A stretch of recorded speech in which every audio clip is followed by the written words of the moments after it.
Sawadee I'm JP Mestanza. Welcome to July. It's July 1st. Welcome to Phuket Xtra, brought to you by pbcphuket.com.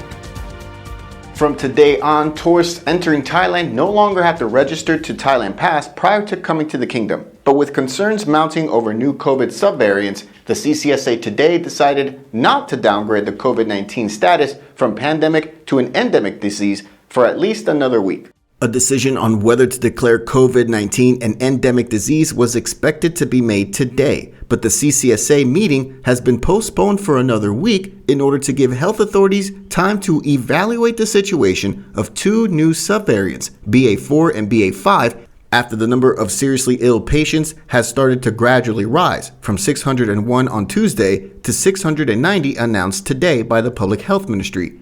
General Support, who is also the National Security Council Secretary General, said one of the concerns was the number of patients suffering from lung infections that could be linked with the two mutated variants. The news comes as Thailand officially removed the requirement for foreign travelers to register Thailand Pass and purchase compulsory COVID-19 insurance prior to their arrival. Unvaccinated visitors and those who have not received at least 2 doses are required to take a pro-ATK or RT-PCR tests 72 hours before they enter the kingdom. The Civil Aviation Authority of Thailand has also advised air travelers on all flights to Thailand to wear face masks while on their flights. For more, visit thephuket.news.com. Thailand is still under a state of emergency, which gives more power to the Prime Minister and other health officials and security officials to make broad rule changes through the CCSA. The National Security Council Secretary General is saying it needs to stay. General Supot Malaniom said on Friday that the executive decree on public administration in emergency situations is still enforced to better manage the pandemic and says he expects attendees at the APEC cooperation meeting to understand. Thailand will host the APEC Economic Leaders meeting in November. He stated, quote, "Today there are still many conditions that concern the Ministry of Public Health and cannot be handled with normal laws, so the state of emergency must continue." The emergency decree was first enforced during the beginning of the pandemic on March 26, 2020, and has been extended 18 times. At the moment, it's scheduled to expire on July 31st, but these new comments by General Supot suggest that the government intends to extend the state of emergency until at least November, though there is no official confirmation. But with the end of the Thailand Pass on Friday, the lifting of several COVID-19 restrictions like the face mask mandate and those on nightlife venues, opposition party members are calling on the government to scrap the emergency decree. One of those is Pheu Thai Party leader Chonlanan Srikeo, who, in a statement, accused the Prime Minister and the ruling coalition of using the decree for political purposes to muzzle criticism, freedom of expression, and protests, and that there's no real justification to keep it, given that the country is moving towards reclassifying COVID as an endemic disease. For more, visit the link in the description. 5 regions around Thailand could be the home of new casinos if a House panel proposal on the opening of such entertainment complexes is passed by the government. A House committee is currently studying the feasibility of opening casinos in 5 of Thailand's regions, including the North, Northeast, Central, Greater Bangkok, and the South. A House panel is set to propose such a piece of legislation, and one official says the feasibility study takes into account business models of many countries, including Singapore and Malaysia. Officials are saying that this is all to generate additional revenue for the country, attract foreign tourists, create jobs for Thai citizens, and would even help curb illegal gambling and other criminal activities. The committee suggests casino goers must be at least 20 years old and be of good financial standing to gamble, and state officials would not be allowed to enter such places unless they hold a valid permit, though there was no talk of how this would be enforced. After studying Section 4 of the Gambling Act, the House committee will propose that the government issue regulations regarding the opening of such complexes, with an eye to submit a proposal to Parliament by November. The government would expect to collect about 30% in taxes from each casino.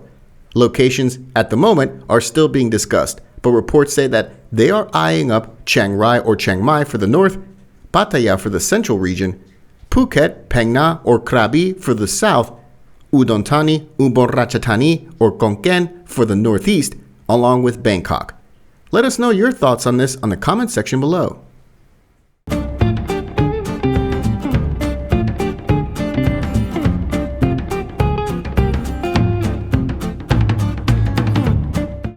Myanmar fighter jet crossed into Thailand's airspace over Tak province late on Thursday morning, panicking local residents and forcing 2 local schools to suspend classes. Reports say that fighting continues to intensify on the Myanmar side of the border between the country's government troops and ethnic Karen soldiers on the border town opposite Tak province's Phra district. At about noon on Thursday, an MiG-29 fighter jet from the Myanmar Air Force intruded about 4 to 5 kilometers into Thailand's airspace, with witnesses reportedly hearing loud explosions as airstrikes took place along the border, and prompted locals on the Thai side of the border to take shelter in nearby bunkers. The intruding fighter jet flew low over the province and also prompted the suspension of classes at a nearby school, with students evacuated into bunkers at the school compound, along with some of their parents. Thailand's Air Force sent 2 F-16 fighter jets to patrol along the border and ordered a military attaché in Rangoon to coordinate with concerned agencies in Myanmar about the intrusion. One source told the Bangkok Post that the Myanmar Air Force chief apologized and said that there would be no recurrence of the incident, though reports say that this has happened about 4 to 5 times this year. For more, visit the link in the description. The Thai Sang Thai Party on Thursday asked the House Committee on Corruption Suppression to investigate allegations that senators hired their own relatives as assistants or as part of working teams. The move came after the Internet Dialogue on Law Reform, or iLaw, claimed last month that more than 50 relatives of senators filled seats on Senate working panels from 2019 up to the present. The state paid more than 2.3 billion baht for the senators and their assistants, many of who again are said to be relatives of these senators. Senate Speaker Phonpech Vichitchochai defended the practice, saying such hiring was not illegal. In a letter, MPs from the House, which is an elected body, asked the panel to determine if the appointments were unconstitutional and against the moral ethics expected of senators. The petition is now being reviewed by panel members, and if the practice was found to be illegal, the committee would forward the issue to the National Anti-Corruption Commission, the NACC. According to iLaw, a senator can hire 1 expert on a 24,000 baht monthly salary and 7 assistants, each paid 15,000 baht, for a total of 105,000 baht. Thailand's Senate is composed of 250 members, none of whom are elected, as all are appointed by the Royal Thai military for a term of 5 years. For more, visit the link in the description. Thanks so much for joining us today on Phuket Extra, brought to you by pvcphukets.com. Have a great weekend out there. We'll see you back on Monday. Until then, stay classy, Phuket. Phuket's rapid modernization has made it one of the world's premier holiday destinations. Investors can still buy quality condominiums for as low as $75,000, and luxury properties can go all the way up to 20 million. Condominiums in Phuket are a safe, secure bricks-and-mortar investment offering foreigners freehold ownership. Call or email Thai Residential, Phuket's #1 trusted real estate advisor, to find your perfect Phuket property.